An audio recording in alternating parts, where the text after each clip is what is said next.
the role of the health and safety profession is to improve the safety of work. For the people who work for that organisation, then this has to be part of what it means to improve the safety of the work. And so, if it has to be part of it, then the function the profession needs to have the capability to do it. And I mentioned once just before about deference to expertise. If I was the head of health and safety inside an organisation now, I'd have a psychologist reporting directly to me, just like I'd have, depending on the nature of the industry, a risk engineer or a chemical engineer, just like I'd have an environmental specialist or whatever else was within my remit. I think we saw during COVID the emergence of chief medical officers reporting to CEOs in some organizations.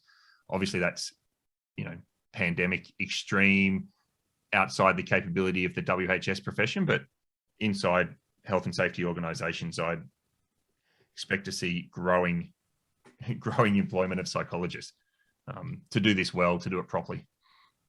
Yeah, and I guess what you're talking about there is having, within your safety team, you've got your generalists, and then you've got your specialists, your subject matter expertise, and that's where you'd have that psych input as that subject matter expertise, I guess, to work with the generalist to embed into the SMS and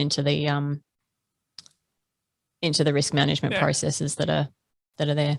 Yeah, a good safety organisation, and this is one where I could talk forever on, given it was this topic of my PhD.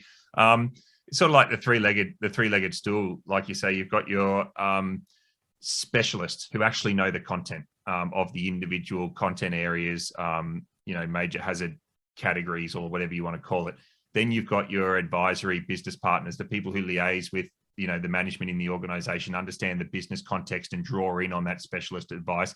And then you've got your support services, the people who maintain the systems and the reporting and the administration of safety.